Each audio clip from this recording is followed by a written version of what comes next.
estacionamento da rua aí fica cheio, né? Tive que estacionar lá embaixo na BR quase. Bom dia aos colegas debatedores, Ederson Canali. É o prestígio. E ouvintes da Rádio ABC, uma boa semana a todos. Muito obrigado. O Marcos Bock, bom dia, seja bem-vindo, meu caro, meu parceiro das segundas-feiras, Marcos Bock, bom dia, seja bem-vindo, Marcos. Bom dia, PC, Procurador Celso, Vinícius, Governador Ieda, que chega agora, que tenhamos realmente toda a semana e que a gente possa, que nem o Procurador comentou aí, fazer notícias boas, né, e criar isso, e tenho certeza que essa semana aí promete ser uma semana muito bacana, né, depois da chuva. Ainda bem, né? Sirvam Boa as chuva. Nossas façanhas de modelo a toda a terra, né? É verdade, porque estamos chegando no dia 20 e é importante que esse orgulho, né, que a gente é muito bairrista, né? Ainda bem que somos bairristas, ainda bem temos esse orgulho para não jogar toalha de maneira nenhuma. Mas é importante chegar nessa segunda-feira que a gente está com perspectivas e notícias positivas, com esperança e notícias positivas, e receber a visita, mais uma vez, nessa segunda-feira. A gente não chama ela de deputada, né? Estranha, a gente chama ela de governadora Ieda Cruzius. Governadora, bom dia, seja bem-vinda mais uma vez, governadora. Bom dia, PC, companheiros de bancada. Sabe que eu tenho andado, né? Tenho caminhado, me dizia meu sogro. Tenho estrada, tenho caminhado. E a figura de governador é uma figura impressionantemente importante e positiva. Então, a maior parte me chama de governador e diz assim, não, mas deputada, me chama do que quiser, Ieda, professora, governadora. Agora, eu sei a importância que tem e tive muita honra de poder ter exercido essa função de governadora do estado do Rio Grande do Sul. Então, pode me chamar de governadora a vida inteira, mas ser deputada é nobre igual, né? Então, estamos deputados agora ali nessa época em que saídas de Brasília, as notícias normalmente não são boas, mas daqui elas são boas para chegar em Brasília. Então vamos falar do positivo também. Governador, às vezes é saudade de alguns, por isso que eles chamam de governadora, viu? Normalmente quando bate a saudade, né, PC? Não, mas governadora, da doutora Ieda, é um cargo ímpar. E ele marca, como marca presidente. Até nessas questões aí de processos, etc., que ex-presidentes acabam sendo envolvidos, enfim, se discute como é que se trata isso. Eu acho que sim. Um ex-presidente é sempre presidente, ele tem que ser tratado como presidente, pela importância, pelo destaque do cargo. Assim como a governadora marca para a vida toda, como é o Rigoto, enfim, todos que passaram por ali, né? Eu acho que isto é a importância, uma deferência do cargo, e é um cargo distinto. Não embora, claro, ser deputado é óbvio que é importante e tal, mas ele é diferenciado. Ele é o chefe do executivo do Estado. Eu acho que isso marca, assim como na sua paróquia, no seu respectivo âmbito, quem foi prefeito, ele marca para sempre essa sua passagem. Isso é importante. A importância litúrgica do cargo de chefe do Poder Executivo, né? Exato. Ainda mais de uma região de um povo muito humilde que diz, sirvam nossas façanhas de modelo para Imagina a chefia desse Poder Executivo, né? O quanto ela é respeitada, né? E nós temos no nosso ordenamento, né, até na Constituição mesmo, fala dos ex-presidentes lá do Conselho da República e tal, mas que na prática nunca é usado, como tem no Estado também, né? No Brasil nós não temos assim essa tradição dos atuais governantes realmente ouvirem os ex-governantes, né? O objetivo seria exatamente esse, compor uma espécie de conselho. Se forma tudo que é tipo de conselho, né? Até de conselho de quem não tem nada a aconselhar, pelo contrário, né? Não tem não tem uma biografia nenhuma, não tem, tá ali só para estar, né? Mas isto é importante. E aí não é uma questão de um viés político desse ou daquele partido. É simplesmente o fato de que alguém, né, que já foi investido naquela função, já foi ungido pelo voto popular, e mais, que já esteve ali escaldado no poder. E no mínimo essa pessoa, ela tem aquilo que é fundamental na trajetória humana de qualquer instituição, que é a experiência, né? Diz, olha, isso aqui deu certo, isso aqui não deu certo. Eu até pensava que ia dar certo, mas não deu, né? Bom, só para aproveitar, Celso, vocês citaram saudaram a chegada, eu também, da visita hoje da governadora Ieda Cruzius, e ela pode me chamar de governadora, deputada e professora. Aí eu quero linkar esse assunto de professora com o atual momento do Rio Grande do Sul, governadora Ieda Cruzius. E a senhora sempre foi muito objetiva, e arranjou não inimigos, mas pessoas que lhe jogaram pedra, visitaram até a sua frente da sua casa, de forma sem serem convidados, porque a senhora sempre foi muito enfática, muito objetiva, não fugiu da raia. Por isso que a senhora também não foge de respostas. O que a senhora faria hoje, se a senhora fosse governadora do estado? A senhora também parcelaria salários? Não, a pergunta é... Muito amigo essa pergunta. Não, mas é... Ela não foge da raia. Mas, Celso, pelo que eu já passei, né?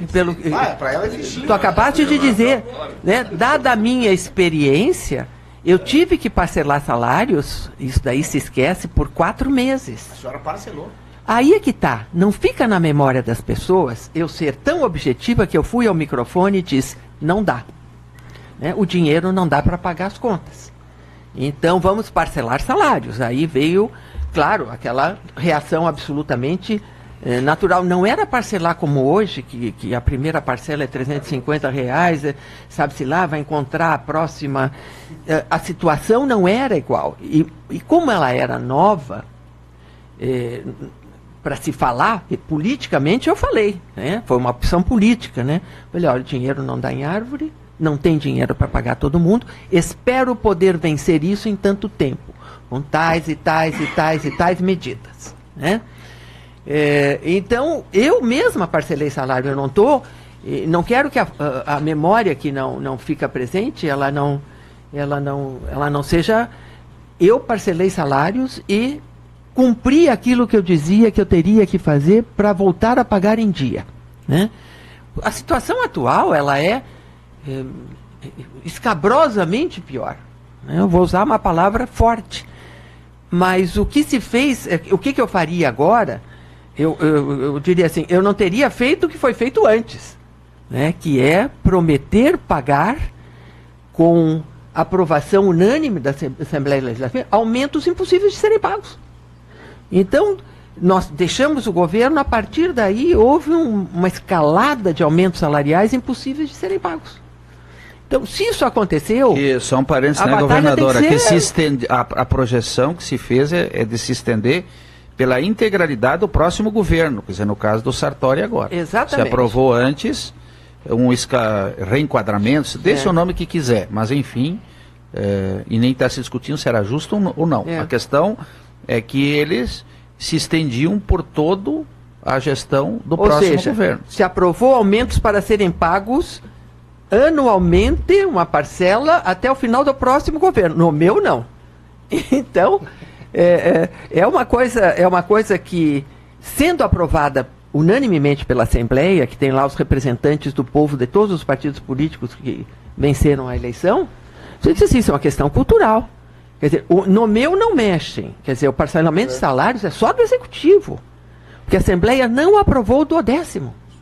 Se não aprovou, o que é o 12º? Uma palavra bonita. É assim, eu faço um orçamento que não é verdadeiro, projetando receitas que não se cumprirão, e dessas receitas, uma parcela fica reservada ao Judiciário, outra ao Legislativo, e o que resta ao Executivo. Ministério Público, Tribunal de Contas e Defensoria, que também no Estado recebem antecipadamente. Exatamente. São aquelas funções essenciais à Justiça, que estão ganhando foro até de poder de uns tempos para cá. É assim, se vai parcelar, tem que parcelar todo mundo. Se isso acontecesse, esses aumentos não teriam sido aprovados. Por quê? Porque bateriam na casa da próxima Assembleia Legislativa. Bateriam na casa do próximo Poder Judiciário. Então, se foram aprovados, é reservado meu, né? Eu vou viver de um orçamento fictício. Vou receber o 12º em função da receita prevista. Não, tem que receber o 12º em função da receita realizada, né? Então, o que está sendo feito, está sendo feito. A Assembleia, mais uma vez, não aprovou essa mudança, de que o 12º seja em função da receita recebida, e não da receita prevista. Então é uma questão cultural, uma questão política cultural. Quer dizer, a política permite que isso seja seja feito, seja aprovado, e o povo não fica sabendo muito bem por que o parcelamento está sendo feito. Sabe quando a Assembleia vai aprovar isso, governadora?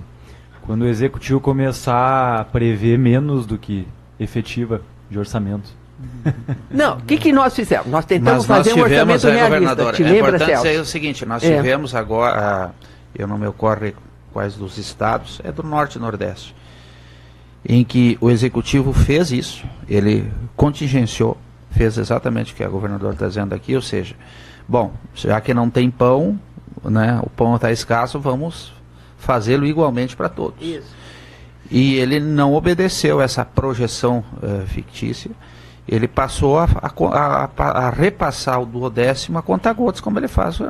Olha, é na proporcionalidade, ou seja, colocou todos os órgãos do Estado sob a situação do caixa disponível. Do realismo orçamentário. E aí eles foram para o Supremo e o Supremo manteve. Né? Então, na verdade, quando se fez essa proposta aqui no Estado, realmente a Assembleia acabou rejeitando, até surpreendente, porque a ideia inicialmente era aprovação. É bom dizer que se o Executivo quiser fazê-lo, independentemente de alteração da Constituição do Estado, ou lei mesmo ordinária, há amparo nessas decisões do STF para que ele possa fazê-lo. E sobre a aprovação da Assembleia, né, governador, a importância é o seguinte, aí vamos dizer assim, mas então lá na época do governo anterior, Tarso Genro, então aprovaram a unanimidade, inclusive os partidos de oposição, etc. Ora, a situação de quem é oposição, como é que alguém que é oposição vai se opor a uma proposta de reajuste mandada pelo chefe do Executivo? Não existe isso. Não existe, não tem como. Porque se o próprio Executivo, que é quem tem que ter a responsabilidade do caixa, diz, eu quero e posso dar reajuste. A oposição, tá bem, vou me indispor com todos os servidores. Quer dizer, é o Executivo que é o árbitro. Pro bom e pro ruim. Por ruim, quando ele diz que não dá para dar reajuste. Né? É por isso que a iniciativa da lei tem que ser dele, porque aumenta a despesa. Né? Mas, por outro lado, o bom também. Olha, eu quero dar reajuste. Tá bem. Então, vamos dar. Vai ficar bem com funcionalismo. Não só isso, a minuta que vai encaminhar de projeto de lei tem que conter o impacto orçamentário do reajuste. Aqui Novo Hamburgo, Vanazzi, São Leopoldo. Tem toda a projeção de impacto calculada lá no se ele quer dar reajuste para os servidores municipais, se a Fátima quer. Alguém da Câmara, por mais radical que seja da oposição, vai dizer, não, eu sou contra o reajuste. Não tem, é impossível. O risco de vida. Mas tem mais um detalhe, Celso. É que essa proposta de aumento de uma determinada categoria ou outra, ela vem acompanhada na prática, e foi assim que aconteceu, com aumentos autoconcedidos dentro dos poderes. Tá? Então, por exemplo, ele quer um aumento para tal categoria, tá, vai lá para brigadiano, tudo bem. Então, eu também vou aumentar. Então, a Assembleia se autoconcede um aumento. O que está acontecendo? Como está sobrando dinheiro em função da receita prevista, sobra irreal, e ele ganha em função de uma prevista e não da real, aí eles ficam distribuindo o dinheiro aqui entre nós. O que estão se autoconcedendo, porque é o judiciário que diz se pode ou se não pode, né? Então, pode. Olha a Dodge tomando posse. Né? Temos uma nova... Esse sobrenome é forte. Né? Raquel Dodge. Raquel Dodge. Primeira na história. Eu estou falando isso porque eu estou vendo... O Temer toma tanto pau de tudo que é lado, né? E é importante dizer isso. É a primeira mulher na história a assumir um cargo de tamanha relevância de chefe do Ministério, a Procuradora-Geral. Ministério Público. Está nesse momento então, sendo transmitido, por isso que eu estou dizendo. Não estou querendo desviar de assunto, não, pelo contrário. Porque eu quero dar bom dia para o Beto Carabarral. Seja bem-vindo, Beto. Está quieto, chegou, tem as suas anotações. Bom dia. E depois eu quero contradizer ou contrariar os seus três. Fala, Beto. Não, pode falar antes de mim? Não, eu quero teu bom dia primeiro. Bom dia. Saudar, Beto, é importante. Bom dia. Como é que é? Para contrapor, o Celso tem preferência. Bom dia, ouvintes. Bom dia, colegas de mesa. O problema do atual parcelamento é que nós, na verdade, Rio de Janeiro e nós aqui, nós estamos vivendo uma espécie de apocalipse, digamos, né? E que tende a piorar, né? Mas tudo o que está acontecendo, primeiro eu torno a reafirmar minha tese aqui. Nós estamos aqui dialogando e debatendo com a ex-governadora. O que nós temos aqui, eu coloquei no meu Face de uma maneira, do meu jeito, meio índio, caboclo, castelhano. Meio tosco.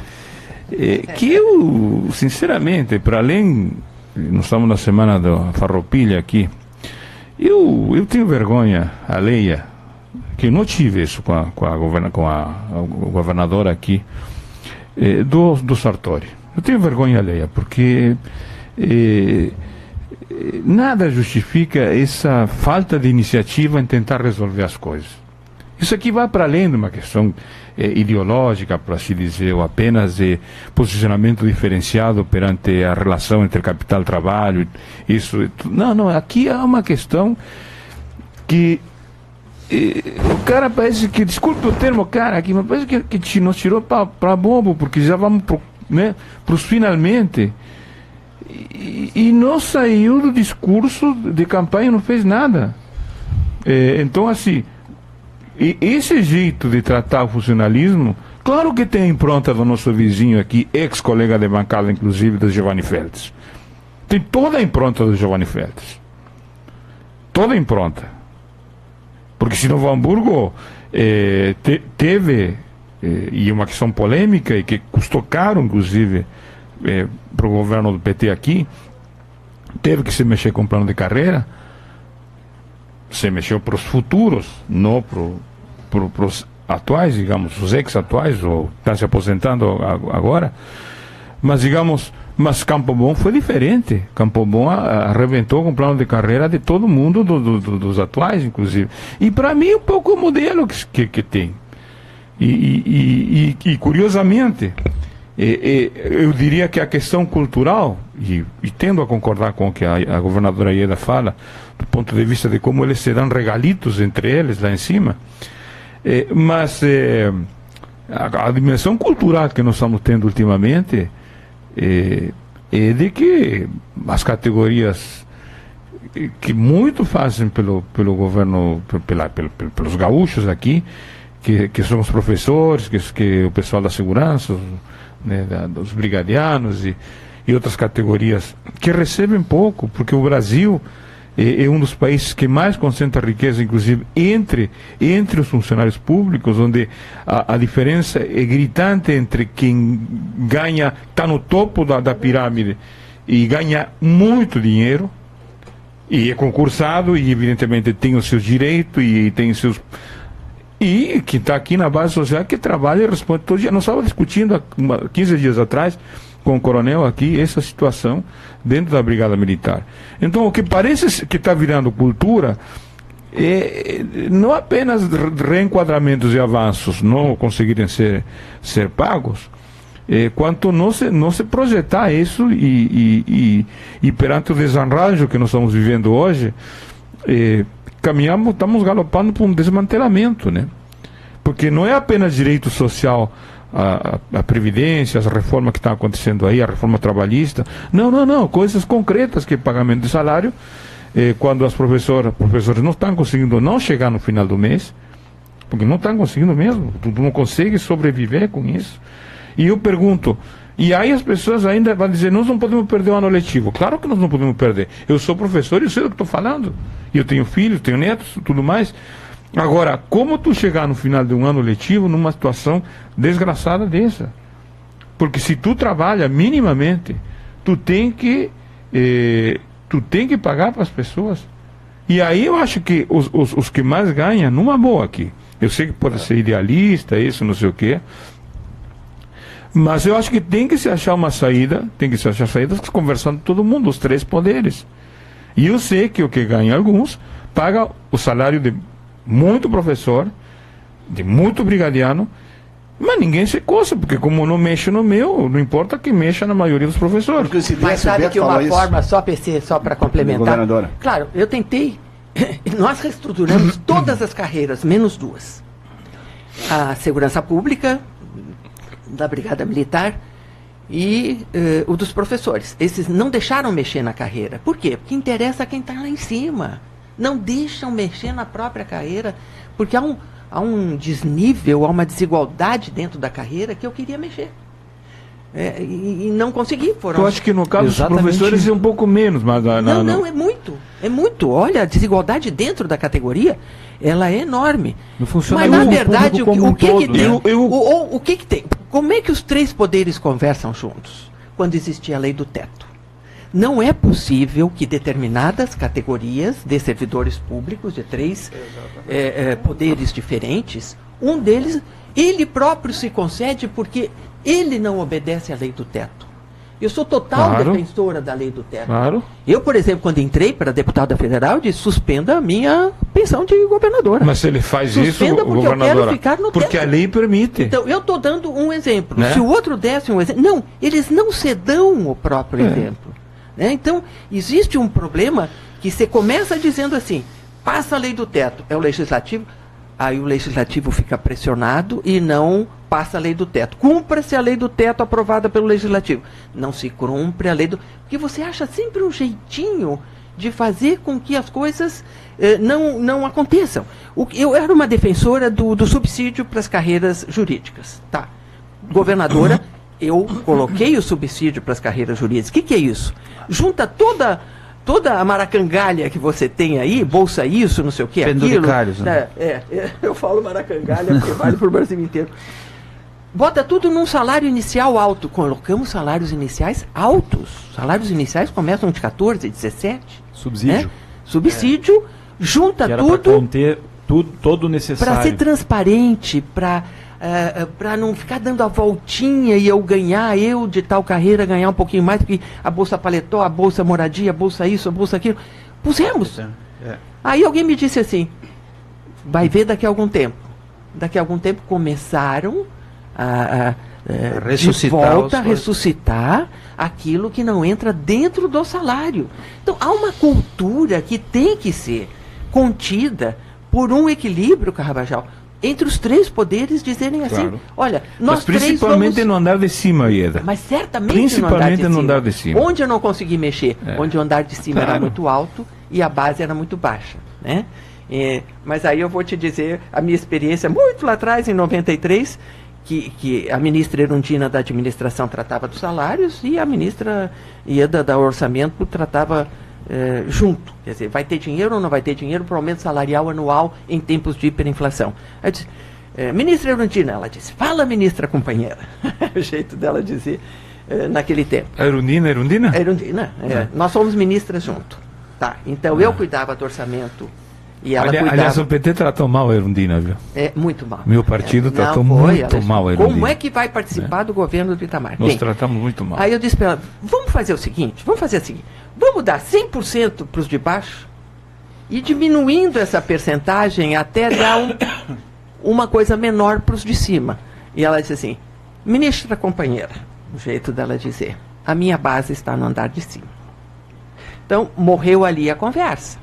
Então, é uma questão de política, é uma questão política. Eu estou relatando o que eu vivi naquele tempo, e estou relatando o que eu vivi como governador, estou relatando o que eu quero fazer como deputada. Né? É uma prioridade você estabelecer e fiscalizar que você tenha um teto para os salários pagos com dinheiro público. Né? Isso já começava a consertar a coisa. Sobre isso, sim, a Constituição, inclusive, tem a previsão de uma lei que estabeleceria a relação entre a maior e a menor remuneração do serviço público, uma lei que nunca foi editada. Eu não tenho conhecimento em alguma esfera da federação aqui. Acho que o Celso ia entrar justamente nessa questão. E mais o teto, como o doutor Vinícius colocou, que está na Constituição, a governadora colocou, desde sempre, está lá na redação originária da Constituição, e historicamente estava lá na Constituição de 67 também. E diz lá claramente as disposições transitórias, que não constitui direito adquirido, o fato de que o pessoal na época ganhasse mais, etc. Que não tem direito adquirido, mas de qualquer forma muitas decisões judiciais decidiram, até porque acertadamente a governadora aponta, muitas em causa própria, em que há uma confusão ali, né? Quem decide é o interessado. É assim, essa questão lá que o francesinho lá criou, que é o Montesquieu, da tripartição dos poderes, isso não existe, né? Então nós temos poder que normatiza, que aplica a lei e que julga. o meu poder. Nas 13 esferas, né? Isso acontece a título de dar autonomia para que o exercício da função seja possível, para dar independência. Se chegou assim, acho que se foi um pouco além no Brasil e se deu isso. Eu posso testemunhar, por exemplo, do Ministério Público Federal, o que acontece no subsídio, exatamente como a governadora descreveu. A ideia era pegar todos os elementos. Aí o que aconteceu? O subsídio, na verdade, ele acabou com a carreira. Acabou pelo sentido inverso. Você não tem estímulo de carreira. É muito pequena a diferença. Então, eu tenho 20 e tantos anos como procurador, o sujeito que entra hoje no Ministério Público, ele entra ganhando exatamente a mesma coisa que eu ganho. Ora, o subsídio, você tem que ter alguma alternativa, assim como os professores, etc., para que você tenha um pouquinho, pelo menos, de meritocracia. Um dos elementos básicos da meritocracia é o tempo que tu está trabalhando. Ele não pode ser o único, evidentemente que não. Você tem que ter uma avaliação de produtividade, isso tem que ser permanente. Mas é um mínimo, né? Então, o que aconteceu? Pô, o sujeito que entra, nada contra, ótimos, brilhantes, concursos públicos extremamente disputados, é uma loteria, quer dizer, é maravilhoso, né? Por outro lado, aí passa o tempo, e aí você pode ascender na carreira, pode chegar onde tu quiseres, ter o tempo que quiser. Eu já tenho o tempo de aposentadoria, poderia estar aposentado, porque ia ter que pagar o outro para estar no meu lugar, eu estou ali e continuo trabalhando. Não, é a mesma coisa. Então, você cria essas distorções. O subsídio, esse fechado, nisso, a ideia era essa, mas esse é essencialmente para quem exerce cargo eventual. É o governador, é o deputado, etc. e tal, que ele não existe carreira disso. Não existe carreira. Agora, onde você tem carreira, você tem que ter algum mecanismo de estimular e de compensar a pessoa que trabalha bem e também o reverso, ou seja, de restringir o sujeito que não se desempenha bem. Isso. E aí o que aconteceu com o subsídio? Se nivelou por cima, entendeu? Se nivelou por cima. Então ficou tudo igual. Ora, isso é impossível você gerir, né? E esta questão que o Beto bem colocou ali, tem que colocar os outros. É claro, nós dizíamos aqui no Contraponto, desde o início, quando começou o parcelamento, acho não, convivo com eles, evidentemente, mesmo do Ministério Público do Estado, etc. e tal. E se fosse da União, eu diria a mesma coisa, a situação. O caixa é único, não tem como você ir lá, é uma coisa perversa você parcelar do professor lá, como bem diz o Beto, que inúmeras vezes menos, e aí eu que ganho, né? 20 vezes mais do que ganha o professor, eu não tenho parcelamento, é uma coisa... E assim, aí tu alija desse processo de austeridade, de ajuste fiscal, claro, uma parte importantíssima do poder público, claro, que não sente responsabilidade exclusiva, claro, do poder executivo, e os outros poderes acabam surfando uma, claro, crise da qual, assim, a recuperação do poder público depende do comprometimento de todos os poderes, e inclusive órgãos autônomos, né? Outra testemunho, e aí vale para ver como é que funciona a administração pública. Eu tinha registrado aqui na época, PC, o ano passado, a discussão da PEC do teto. Aí, discute isso. Vou falar da minha, outras instituições fizeram a mesma. Sabe o que fez o Ministério Público Federal? Todo respeito, o doutor Janot, que encerrou a gestão. Sabe o que aconteceu? Tem a PEC do teto, vai estar sendo votada no Congresso, né? O que teve? O país está numa draga, para não dizer outra coisa. Bom, é o mínimo, quem está na máquina tem que ter essa consciência. Não é um problema do Temer, da Dilma, é um problema, não tem um problema de crise econômica, tu tem um debate na arrecadação e tal, é o mínimo que se espera que as pessoas, especialmente porque constitui a elite do serviço público, tenham essa interpretação. Aí vai ter a limite e tal. Sabe o que foi feito? Se aumentou a despesa do Ministério Público Federal, porque o raciocínio era o seguinte: não, vai vir a PEC do teto e ela vai tomar como referência os gastos de 2016. Então o que nós vamos fazer? Nós vamos aumentar os gastos. Tu entendeu? Nós vamos aumentar os gastos. E aí o que se fez? Se abriu concurso público, se fez um monte de coisa para aumentar. Aí eu e meia dúzia lá na nossa rede de debate, né, assim, não, isso aqui é o outro país do mundo, né? Porque nós estamos mal, estamos tudo no mesmo barco e nós vamos aumentar a despesa. Mas é evidente, para quem está na máquina, isso é maravilhoso, como disse a governadora. Porque para mim, então eu aumento, tu tem mais concurso para procurador, o pessoal que quer se remover lá do interior do raio do parto do Brasil, que nem então o raio do parto do Brasil, porque na área federal não tem lugar ruim para trabalhar, e quer ir para as capitais, etc. Então vai abrir concurso, vai ter mais gente, etc. Isso tudo é ótimo, né? Veja como é que raciocina a máquina. E aí muitas vezes aparece o discurso, contra que reduz a saúde e a educação, que não era bem assim a coisa. Mas usa um outro discurso. Não, tu tem que ir lá e dizer, olha, nós aumentamos.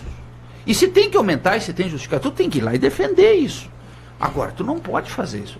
E assim todos os poderes agem, todos os órgãos agem assim. Como está feito, aí vem a pergunta do PC. E como consertar? É por isso que eu disse, olha, eu já não teria feito o que fiz antes, né? O que foi feito antes. Agora, a realidade é essa de hoje. Então, o que fazer? Então, claro que chicote no Temer, chicote no Sartori, chicote em todo mundo, e eles não aparecem, né? Não aparece a responsabilidade de quem fez, né? Por isso que a lei da responsabilidade fiscal é uma coisa absolutamente renovadora para um país que não tinha nem esse começo, mas agora precisa continuar. Então, o que eu faria?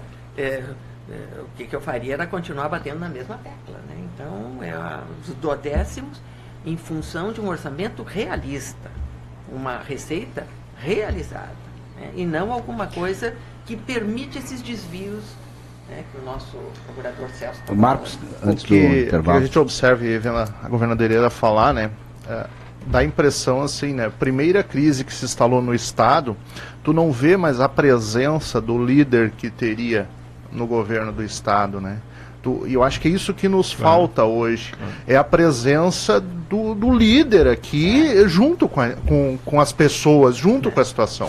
O problema existe, não tem sombra de dúvida em relação a isso, não é ele o gerenciador ou o gerador do problema, e isso também não é justificativa, mas não fui eu que gerei o problema e tal, ok, mas pegou o problema, sabias, ou muito burro que não sabia quando pegou. Então são as duas situações. Mas eu acho que o que falta é justamente isso, é a presença mais na frente, né, de vir até as pessoas, de estar com as pessoas e sentir realmente esse problema todo e gerenciar ele. Não existe como não gerenciar. Porque vai dar isso, porque aquilo não tem, ok, não tem, tá, mas nós já vamos falando isso já há meses e meses, tá, mas qual é o plano pro Estado do Rio Grande do Sul? Qual é a perspectiva do Estado, né? Esses dias assim, e isso ocorre em outras frentes também, né? Pô, o Rio Grande do Sul, celeiro do Brasil, grande produtor. Da semana passada eu vi a principal empresa de fertilizantes sendo vendida para os Estados Unidos, né? Digo assim, mas como é que pode, né? Se tu é o celeiro do mundo, tu é aqui, pô, vender fertilizantes é um ótimo negócio. Como é que vende a empresa para os Estados Unidos? Não dá para entender bem direito como que funciona isso. Mas a presença da figura pública do líder, e a gente vem falando isso há bastante tempo aqui, que nos falta essa figura do líder. Do caso do Sartori? No caso do governador, né? Do caso do governador. Hoje querendo ou não, nós temos a presença do nosso chefe maior, que é o governador. Né? É isso que ele não deixa aflito. Uma pauta, né, Marcos? Uma ele pauta não tem essa a pauta coerente. O governador Eda levava um bombardeio. Mas não é por falta de sugestões. Todo mundo era Pyongyang contra a governadora, né? Mas ela dava a cara pra bater, ela tava ali. Mas acho que é isso, né? Mas eu mostrava qual era o plano. Período de crise, eu não sei se agora tem que chamar o plano é boa, hein, governador? Todos eram Pyongyang. Mas o governador Sartori já disse, eu não vou ser candidato. Pô, se ele não vai ser candidato, ele tem toda a condição de dizer o que é bom e o que é ruim. É essa questão, assim, eu acho que, não sei, e também, assim, nossa, qualquer situação recebe aquele baque tão forte, né, em cima, pô, greve dos professores. Pô, eu não tô nem aí pra greve dos professores, depois a gente vai ver, não, olha só um pouquinho.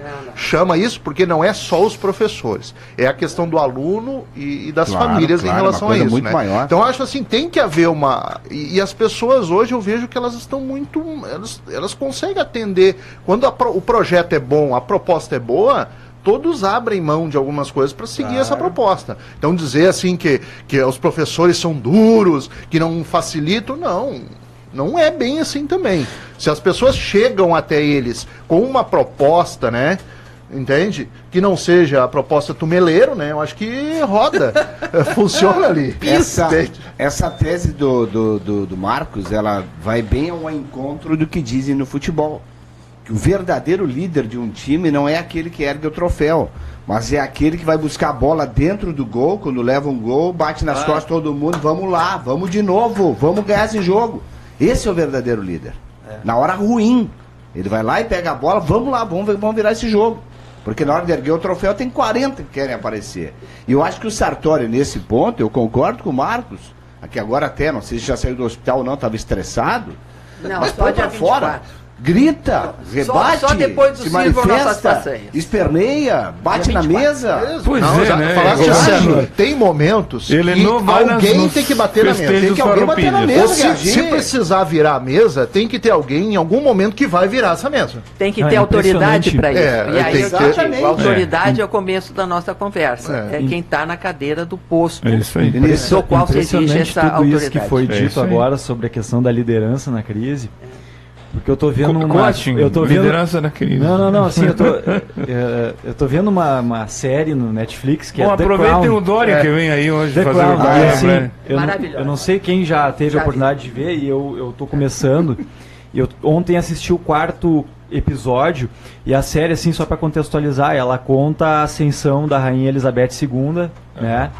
Muito precocemente, né? Perto dos 30 anos de idade, com o falecimento do pai dele. E esse contraponto que era uma rainha tão nova e durante o governo do primeiro-ministro Winston Churchill, né?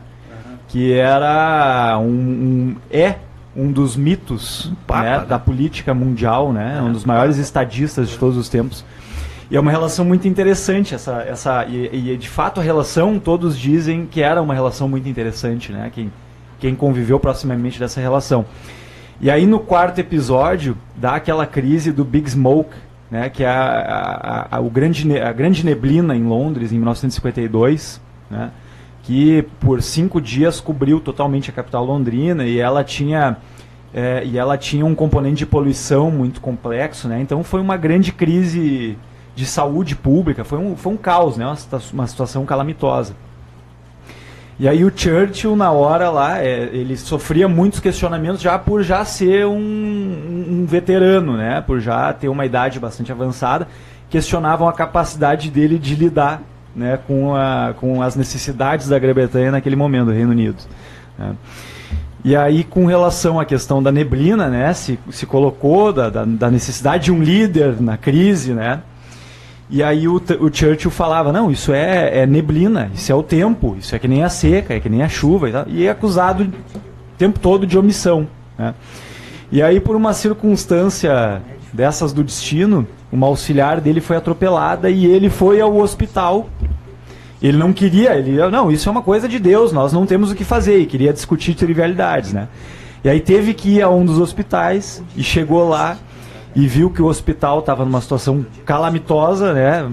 Pessoas morrendo em macas, né? Uma situação bem diferente do que é hoje o nosso sistema de saúde aqui no Brasil, né? Macas nos corredores, pessoas morrendo sem atendimento, os médicos não conseguiam chegar no hospital por causa da neblina também, né? E aí ele olha para aquilo e diz assim pro auxiliar dele: a imprensa sabe que eu tô aqui?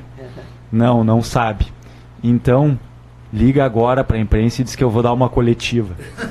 Isso aí. E aí vem a imprensa toda para o hospital e ele dá uma coletiva dizendo que veio no hospital e viu que a situação era calamitosa e que a partir de agora estava clamando ao parlamento que mandasse mais recursos financeiros, porque teria que contratar mais médicos, destinar mais verbas para a saúde, ampliar a capacidade, porque nós tínhamos que enfrentar com rigor a crise. E deu tapa na mesa. E no outro dia, qual é que era a capa do jornal? O líder que precisávamos para enfrentar a crise. É isso aí. E colocando que ninguém se dignou a sair do gabinete, só o Winston Churchill, nos seus 90 anos, né, saiu de Down Street House para vir aos hospitais e acompanhar em loco a catástrofe.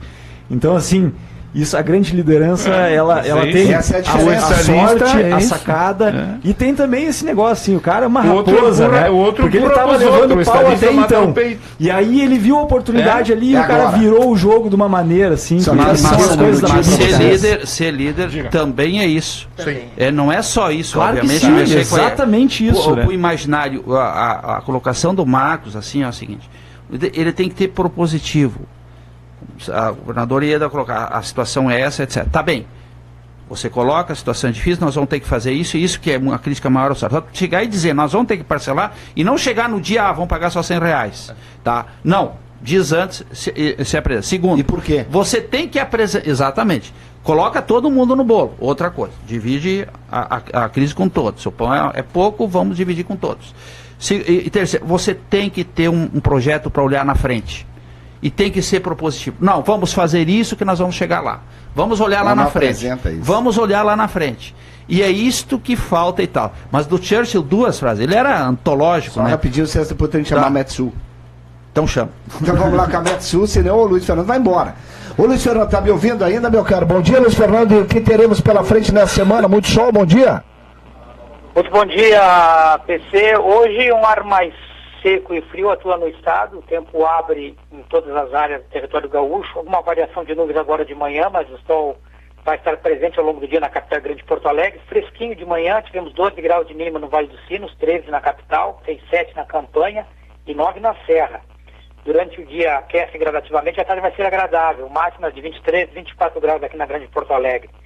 Terça, quarta e quinta serão dias com predomínio do tempo seco e com maior elevação na temperatura. No feriado faz calor com mais de 30 graus. Na sexta, de sexta para sábado, que volta a chover em praticamente todo o estado, PC. Então tá, Luiz Fernando, um abraço, bom dia. Bom dia. Obrigado, Luiz Fernando Nartigal. As duas frases de Churchill antes do intervalo. A já histórica voltamos. da teoria política e eterna, e que as pessoas nesse momento que discutem a qualidade da representação política sempre tem que ter em mente.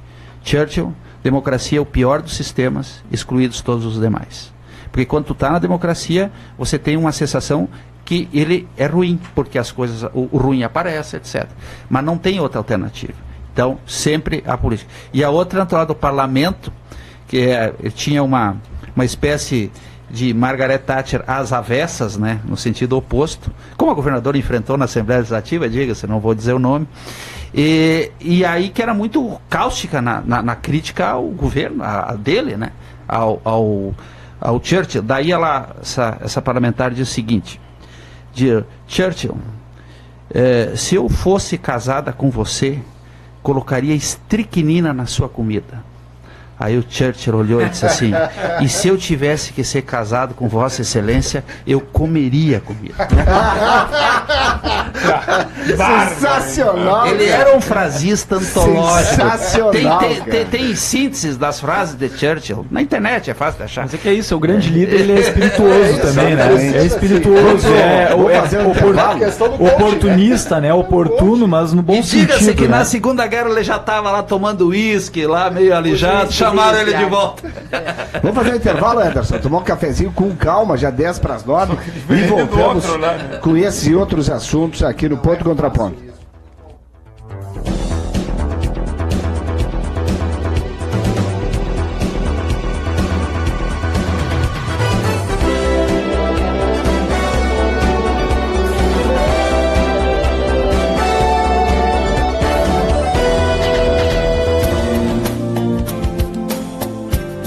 Você ouve, mas não entende? Ou tem dificuldades para entender em ambiente com ruídos ou barulho? Tem alguém assim na sua família? A Acústical, clínica fonoaudiológica, pode resolver esse problema. Ligue agora para 3035 3394 e marque sua consulta. A Acústical, clínica fonoaudiológica, fica na rua Marcílio Dias, número 1431, sala 64, no centro de Novo Hamburgo. Atenção para a novidade: aparelhos auditivos sem a necessidade de troca de pilhas. Teste nossos aparelhos em sua casa. Marque sua consulta na Acústical pelo fone 3035 3394.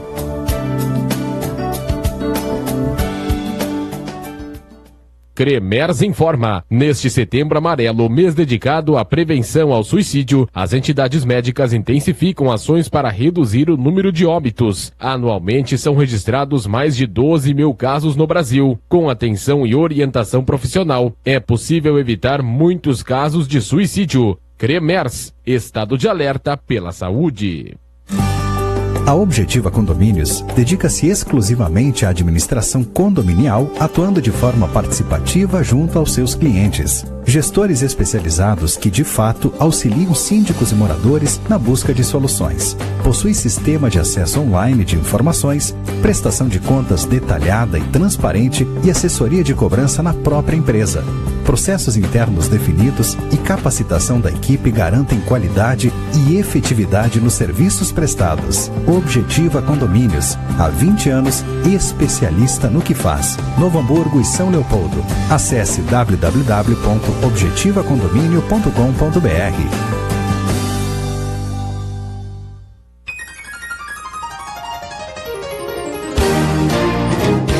Você quer mais clientes? Quer vender mais? Quer ganhar mais dinheiro? A WavePag tem a solução. Há mais de 7 anos no mercado gaúcho, a WavePag oferece as melhores condições para as operações com cartões de débito, crédito e voucher.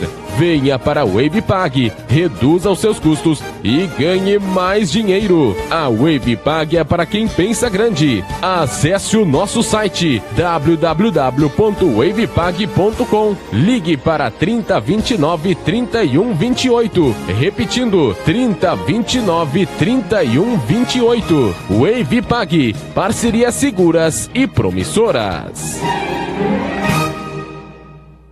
Pessoal, tem uma ótima notícia. A empresa contratou planos de saúde da Dr. Clean. E sabe o que mais? Ganhamos isenção no plano de emergências médicas. E não para por aí. A saúde ocupacional também está no plano. Chefe, só notícia boa, hein? Não dá pra gente sair mais cedo pra comemorar, não? Não exagera, Pedro. Na Dr. Clean é assim. Adquirindo um plano de saúde empresarial, você ganha 6 meses de isenção em emergências médicas e saúde ocupacional. Acesse o site e saiba mais. A gente tem orgulho de ser gaúcho e de respeitar seus valores. Um deles é o da determinação. Quando algo precisa mudar, a gente transforma. Porque transformar é acreditar sempre. E a gente dá valor para quem acredita na sua própria força. Para quem inova, investe e trabalha. É por isso que estamos aqui. Badesul, a gente dá valor para o Rio Grande crescer. Governo do Estado, todos pelo Rio Grande. Você quer vender mais? Quer fazer parte de um time campeão? A Rádio ABC tem diversas oportunidades para você e seu negócio. Programas, eventos, projetos especiais. Uma experiência inesquecível. Ligue agora e saiba mais. 3594-0410. 3594-0410. Rádio ABC, ligada na notícia e conectada em você.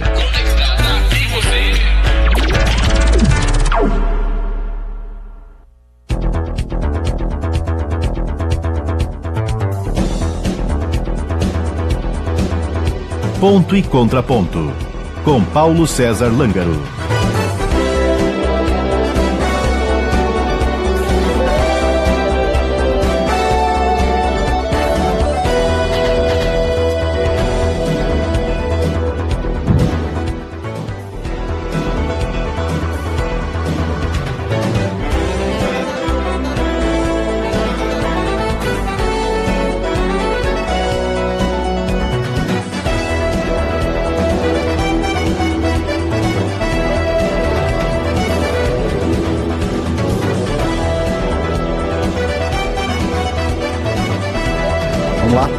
Então vamos lá, de volta, 5 para as 9. 5 para as 9, de volta com o Ponto e Contraponto. Vamos até 9 horas e 30 minutos aqui nas ondas da ABC, em nome de WavePag, Dr. Clean, Cremers, Objetiva Condomínios Badesul. A gente está falando aqui, vamos voltar a outros assuntos, e esses que falamos do primeiro bloco, é só para mandar registrar aqui os recados que estão chegando pelo Facebook. O pessoal está nos vendo pelo Facebook, o César Expor está dando um bom dia. A Selma Souza também dando um bom dia. A Maria Helena Gonzalez Ela diz: bom dia, gaúchos e gaúchas de todas as querências. Bom dia, deputada Ieda Cruzio, saudades do seu governo. Ela lembrou não do Nico, né? Nico Fagundes, que dizia: bom dia, gaúchos e gaúchas de todas as querências. De todas as querências. Né? Tá, outro recado aqui.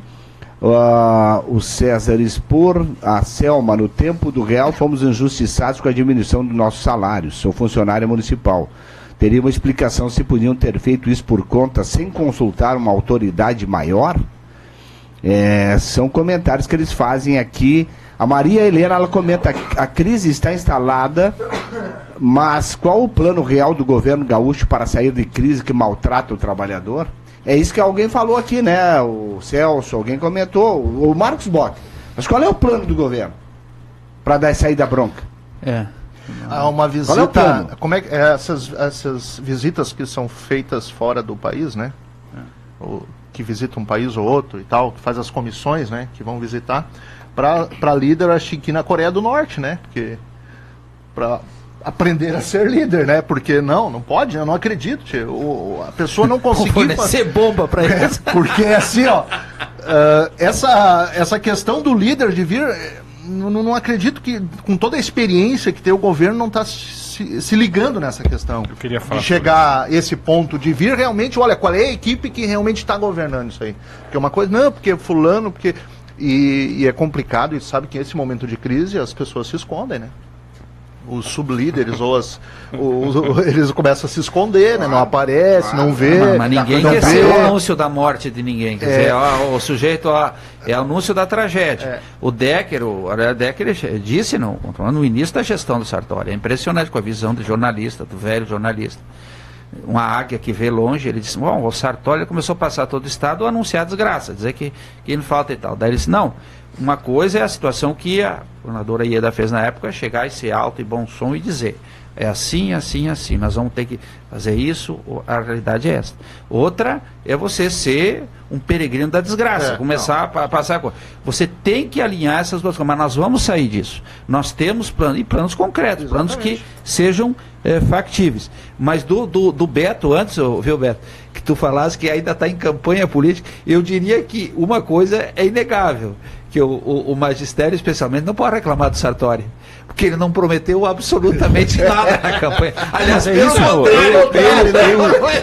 eu não coloquei. Ele aqui. Ele disse que ele ia fazer. Eu coloquei a segunda parte da minha postagem, do meu post no Face. Eu coloquei assim, ó. Nesse 20 de setembro, que aliás a Revolução Farroupilha é outro capítulo que nós podíamos discutir melhor. Mas assim, ó, que revolução foi essa? Porque haveria outras saídas, né? Eu falei assim, ó. Nesse 20 de setembro eu tenho vergonha alheia do governador Sartori. E daqui a um ano, dependendo do resultado da eleição, se esse governo se reeleger, o Rio Grande do Sul vai ficar sem vergonha. Aí assim, ó, nunca reelegemos um governador. No duplo sentido. Pois tu é muito. Tá certo, isso tá certo. Nunca reelegemos, a verdade é isso. Mas assim, ó. Eu também acho, eu não tenho muita expectativa. Do que, Beto? Que tu não assim, da questão, não apenas da questão Sartori aqui. Eu estava lendo esses dias no jornal Extra Classe, né? Uma reportagem com o Veríssimo, né? Que foi demitido agora da RBS no início do mês. E quando tu lê outros teóricos, o próprio Sigmund Bauman, que fala da sociedade líquida e tudo mais, eu sinto que nós vivemos uma crise da democracia no Ocidente. Eu sinto que é uma crise profundamente dos valores democráticos e uma crise que é uma crise violenta mesmo, porque não é apenas no Brasil. No Brasil, o problema que o Veríssimo levanta, que é preocupante mesmo, eu acho, que há um processo de piora do ponto de vista, vamos dizer assim, da própria personalidade do brasileiro. Aquele brasileiro cordial, né, Não existe mais praticamente. O Paz de Amor, tu fala? Não. A figura do Sérgio A figura do Sérgio Buarque de Holanda, exatamente. E nós estamos caminhando a passos largos, mas não é, o triste de tudo isso, que não é apenas no Brasil, né, mas em tudo que é lugar do planeta, a passos largos, é uma situação de muito ódio, de muito... E que não é quase que nem é confronto de ideias, às vezes. Não, é o radicalismo das posições. Porque confronto de ideias é aquilo que... Radicalismo não, o extremismo das opiniões. Eu estou aqui olhando para a governadora Ieda aqui, ó, e escutei o ex-ministro da Educação da Dilma, da presidenta Dilma, que é oriundo das fileiras de vocês, o penúltimo acho que foi, né, que ele diz assim, ó, que na verdade, e aqui não é nenhum demérito aos outros, mas o que é necessário na política é tu ter partidos que sejam partidos, que tenham proposta e que tenham um programa, né? E ainda eu acho, e não é para defender apenas rancho, porque meu rancho também tá ruim, tá complicado meu rancho do PT, estou filiado no PT ainda. E espero continuar. Eu vi que ele olha para a governadora com os olhos mais brilhantes dos últimos dias. Peraí, também não é assim. Estão numa troca de cordialidades. Parece que o doutor Vinícius observou também. O ex-ministro, que não me veio o nome agora, da Dilma.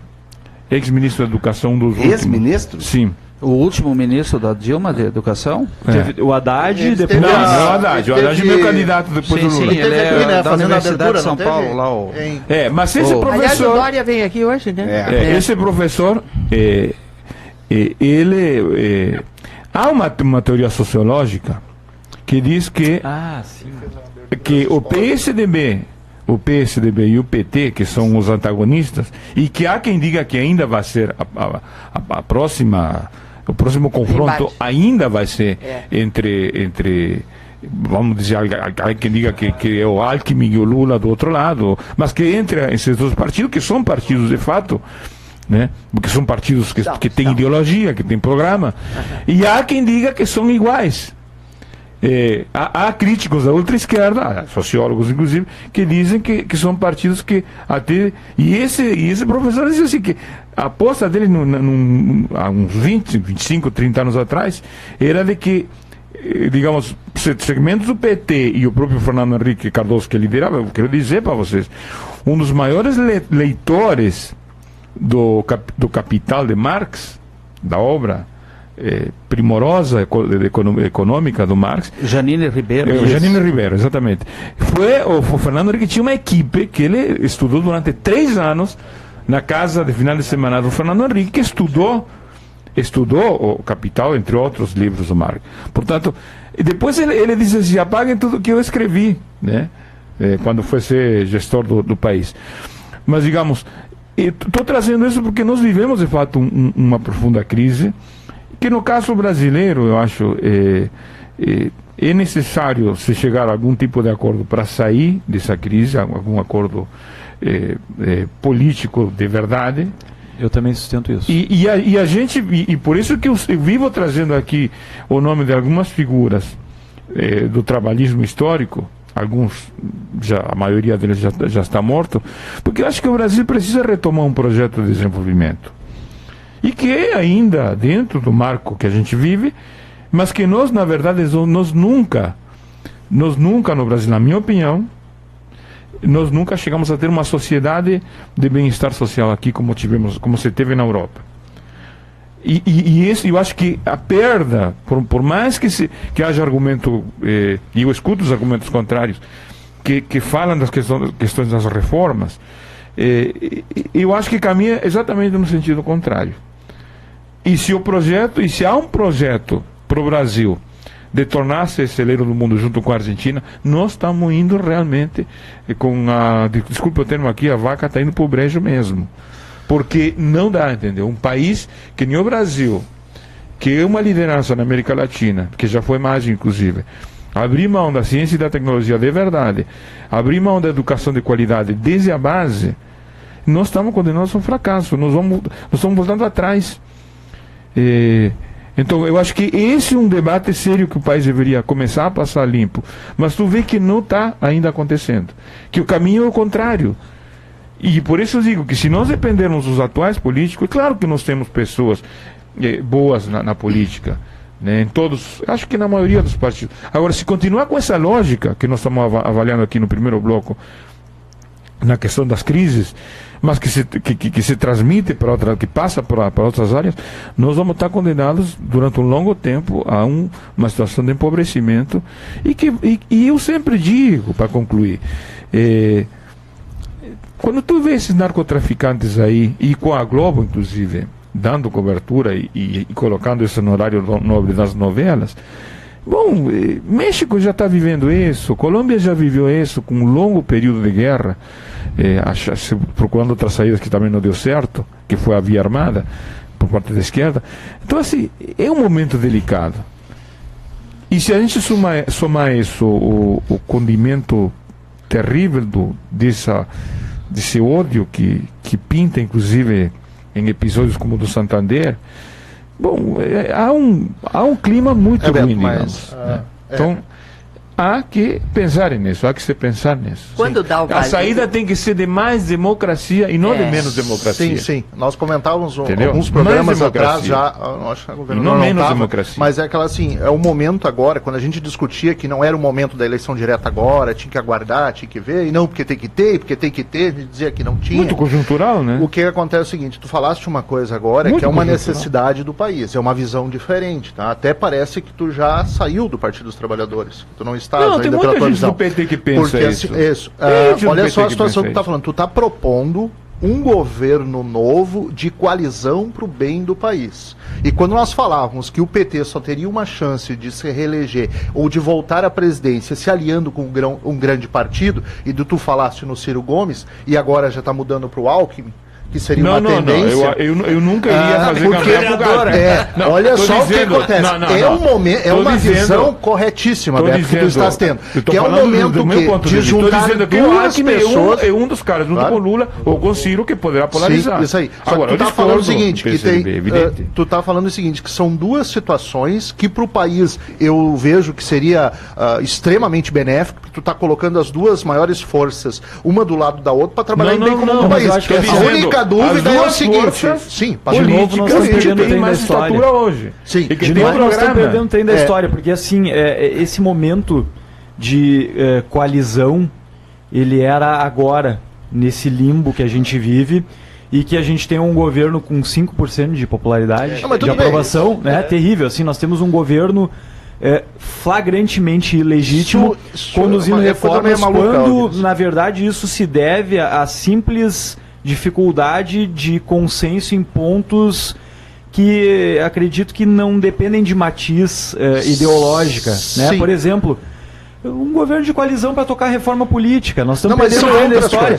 A gente poderia ter feito uma reforma política nesse período, uma reforma política de verdade, não isso aí que estão para votar no Congresso Nacional. A parte de cima da reforma política que alterasse a correlação. Não é reforma política. Não, isso é um processo, é um fundão. É um fundão para prover campanhas do que elas perderam pelo fim do financiamento empresarial. Nós aprovamos lá, tiramos da reforma política instrumentos de democracia direta novos. São projetos de lei que nós vamos acabar. É muito bom. Um projeto de lei. Por exemplo, quando eu quis mudar a carreira dos professores, eu fiz democracia direta. Isso. Eu trouxe um sistema chamado democracia deliberativa que consultou o Estado inteiro. Enfim, privatização. Claro, não houve tempo. Vamos dizer que seja isso, não houve tempo. Mas da reforma política, que são duas as principais... enfim, que vai bater em todo mundo que já está começando a se organizar politicamente, né? É a reforma política que está nas mãos do relator Vicente Cândido, que é do PT, e que é o fundão, o distritão, o UAM, não passa, isso daí não passa, por nós não passa, pela votação dentro do Congresso não passa, por mais que tenham tentado. E a segunda é aquela que diz, vamos consertar pelo menos um pouco, que é a não coligação nas eleições proporcionais, que eu acho uma excrescência, sempre achei. E, em segundo lugar, cláusula de barreira, para que não fique esse espetáculo que passa ao vivo pela TV Câmara e TV Senado, que são, vamos dizer, são 12 partidos políticos que existem com eleitos, né? E toda hora estão mudando, novo partido, muda de partido, aquela coisa toda. E cada um tem 10 minutos para encaminhar um requerimento de votação. E não anda. Então, esta de cláusula de barreira e de proibição da coligação na proporcional, que para as próximas eleições eu gostaria que já valesse, e os partidos pequenos, tipo PPS, PCdoB, não querem, né? Isso daí já seria um encaminhamento, mas a verdadeira reforma política tem que vir como um compromisso do próximo eleito. Não tem. Chegou e faz a reforma política que massacre a si próprio, não é? Que modifique o status quo. Se vai ser eleito ou não, eu não sei. Mas alguém vai ter que ter a cara de dizer que começa pela mudança que vem a partir da reforma política. Eu te interrompi, Vinícius, porque eu quero te dizer que nada vai passar lá. Nós podemos ficar até 1 da manhã, 2 da manhã, 3 da manhã. Existem limites para o trator passar dentro da Câmara dos Deputados no plenário. E esse limite a reforma política não aceitou. Mas esse projeto não é de interesse da maioria dos deputados que estão lá hoje no Congresso Nacional? O Distritão e o Fundão? Sim. Mas por que não passaria, Não passa porque a gente ganha no debate e na técnica de levar adiante determinadas votações. Olha, eu sou do PSDB, o PSDB encaminha tal voto. Eu tenho votado contra. Porque... Mas vocês estão meio divididos, né? Completamente divididos. Nós todos estamos, né? Não, mas aqui o próprio Lucas nós chegou estamos a levantar completamente... É 22 a 23, 21 a 24. Nós estamos completamente divididos. Porque, convenhamos, é uma regra dos partidos, né? É uma regra dos partidos, Você encontrar uma matéria que tem, assim, uma hegemonia de um partido é muito difícil. Específica. Matérias fundamentais. Eu voto contra a orientação do meu partido, porque o meu partido está orientando assim. Vamos aceitar o distritão, porque na própria lei que nós estamos aprovando vai ter distrital misto lá em 2022. Que vai ter 2022. Nem eu, como vocês, todos que estão me ouvindo, está acreditando que seja para valer. Então, eu voto contra. Não se sabe nem quantos presidentes vai ter. Isso é a mesma coisa que aprovar a reforma trabalhista para depois o governo restabelecer a contribuição sindical por MP. Não vai fazer. Como é que se chama isso? Esse cabrito? Não tem uma expressão para isso. Já passaram esse aí, jabuti. Né? Mas assim, da democracia direta da governadora... eu acho que a sociedade brasileira espera que não aconteça. A governadora pode falar com autoridade, porque estudou e viveu nos Estados Unidos. Sempre a eleição americana é notícia, porque é a Roma do mundo, etc., mas é o destaque presidencial. Eles respondem lá, cada condado, cada estado, cada subdivisão daquelas inúmeras que eles têm lá, respondem uma série de perguntas. Por exemplo, nessa última tinha maconha, curto e grosso. Na eleição. Polêmico e tal. Pá, a eleição vem junto. Você é a favor ou a contra a liberação da maconha? E outras coisas no Brasil, aborto. Tá? E assim sucessivamente, inúmeras questões. E com o nosso sistema eleitoral eletrônico, etc., na verdade é isso. Ou seja, deixa essas questões. Por que a reforma política é complicada isso? Porque eles estão decidindo sobre si próprio. O distritão dá vantagem para quem já está lá. Mas tem que combinar com os russos. O eleitor tem que votar. Mas assim, então pode. O eleitor pode até achar que isso é razoável. Mas olha só. Tem que ser consultado diretamente. Acho a privatização, isso. O que o Estado vai atuar? Acho perfeito. Pergunta para a população. E a própria lei das eleições, ela diz que na hora de registrar a candidatura para cargo majoritário tem que apresentar uma plataforma. Né? Não caberia, talvez, a Justiça Eleitoral ter uma posição um pouco mais arrojada nesse sentido, né? E ela começar a pautar o que o candidato tem que o candidato tem que se manifestar na hora do registro? Acho que é o que a gente discutia da vez, que é o plano de governo com mais programa. Esta regra existe. Cada vez que se vai a uma eleição, você tem que colocar lá o plano de governo, a plataforma de governo. É que o perigo é judicializar a política. A quem cabe ver se aquilo lá valeu ou não valeu. Exatamente, porque a legislação só diz que tem que apresentar a plataforma. É o judiciário, nas suas mais diversas formas. Eu acho que não tem nenhum tipo de controle com relação a isso. Fiscalizar.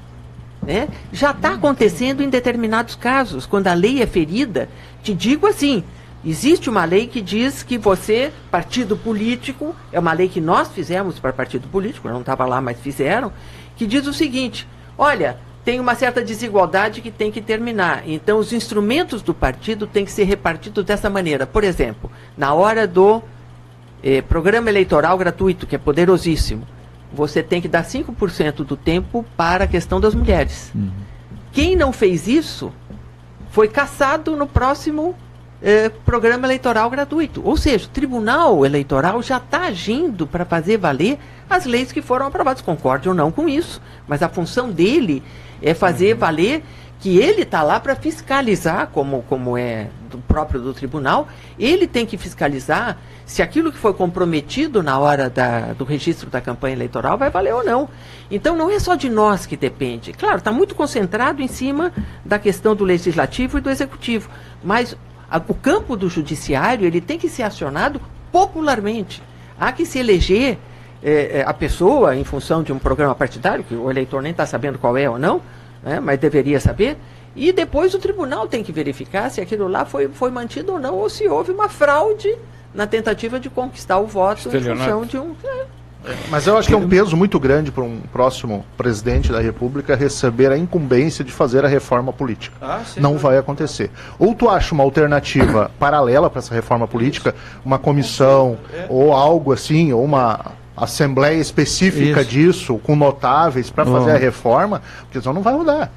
Não vai sair. Por isso querendo ou não, o cachorro né? passa pela porta e o último a passar é o rabo. Então não adianta, sempre vai ter isso em relação a isso. Dizer que o próximo presidente vai fazer a reforma política, não vai fazer. Não vai conseguir fazer. Agora, se tiver um grupo específico para isso, daí é outra história. Mas nós já tivemos, o que mais se tem, a governadora pode testemunhar isso melhor que a gente, grupo, comissões disso e daquilo. Eu lembro aqui, nosso governador também, o Rigoto, capitaneou na Câmara, por um largo período, viajou o país inteiro, a famosa reforma tributária, não é, governador? Ao fim e ao cabo, coletou assim, números, ouviu todo mundo, fez um trabalho. Olha, o Rigoto se aprofundou nisso, um esforço coletivo, era assim, realmente suprapartidário, né, para ver a divisão, a questão dos estados, a dizer o que aconteceu com a proposição da reforma tributária. Bom, tem um recado do Márcio Schneider, ele está dizendo o seguinte: concordo com os debatedores. Não, primeiro ele fala o seguinte: concordo com o Beto, mas pergunto: como aprovar essas mudanças se todos os governantes estão na mão do corporativismo, muitas vezes apoiado por políticos que usam essas massas como trampolim para um cargo? Infelizmente, nada se aprova quando se fala em direitos de atividades públicas. Eles que concordam com os debatedores em muitos itens, mas sente que, especialmente em nosso Estado, vivemos reféns do corporativismo, onde não conseguimos aprovar mudanças que estão, entre aspas, caindo de maduro na administração, na educação, na administração e na política. Acredita não serem possíveis por causa do corporativismo, diz o Márcio Schneider.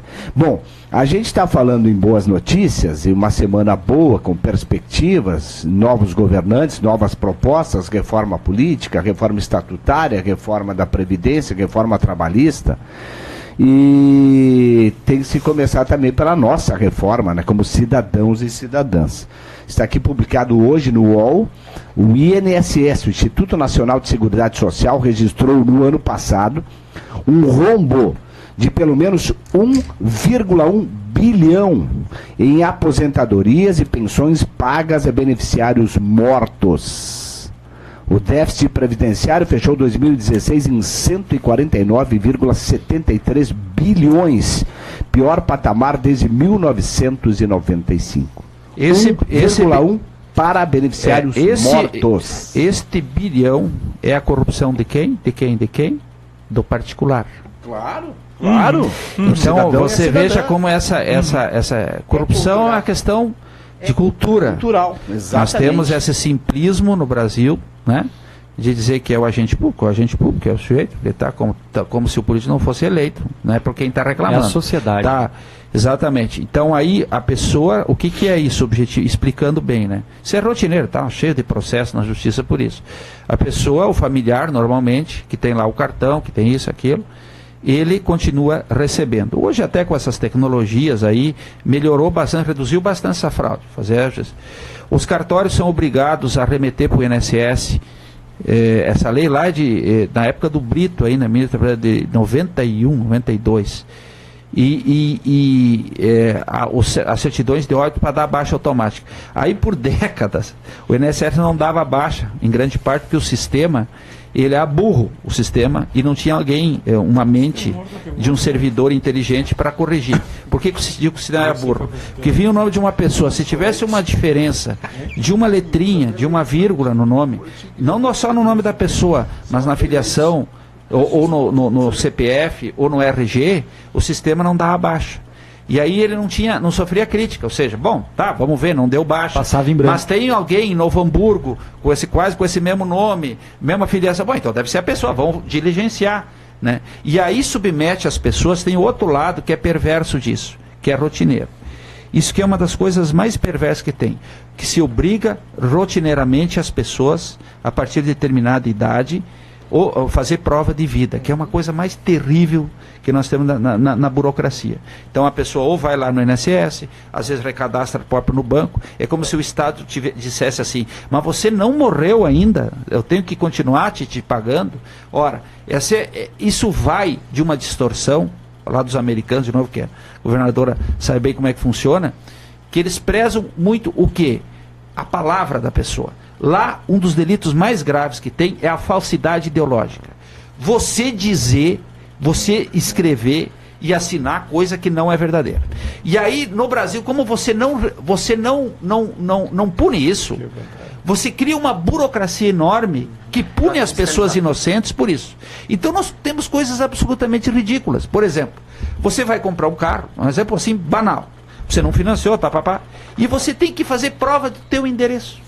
Alguém já pensou por causa disso? Então podia nem ter endereço. Bom, agora comprar um carro. Ah, não, mas é que precisa mandar notificação e tal.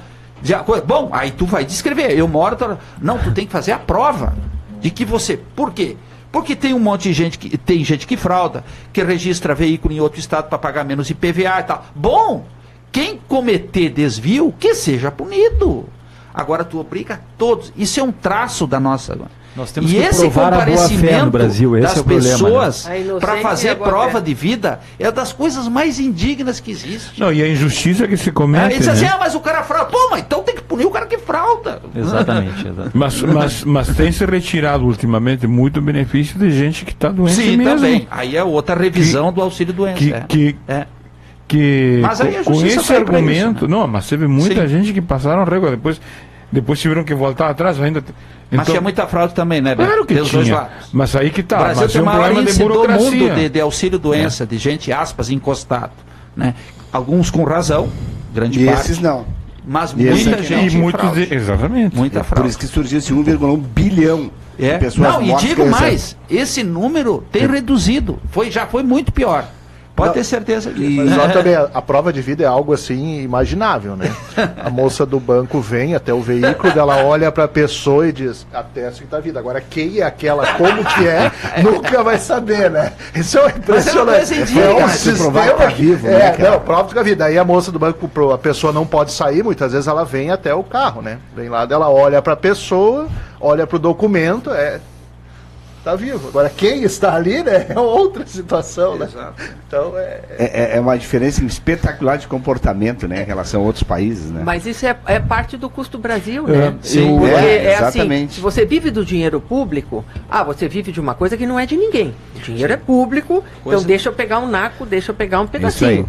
Então, como hoje ainda tudo é feito em termos de benefícios, em termos de políticas públicas em cima do dinheiro público, então você tem sempre um pedacinho de fraude, que pode virar um pedação de fraude, e vai para esse número de 1 bilhão, que eu achei, inclusive, baixo. Né? Isso diminuiu bastante. Só a tecnologia pode mudar isso. Sim. Exatamente pela forma pela qual você atesta que está vivo, né? Enfim, há várias maneiras de fazer isso e não, como o Marco está dizendo. Mas isso é motivado pelo fato da cultura achar que o que é público é... Eu tiro um pedacinho para mim porque não é de ninguém. Não, é de cada um de nós, né? A soma faz isso.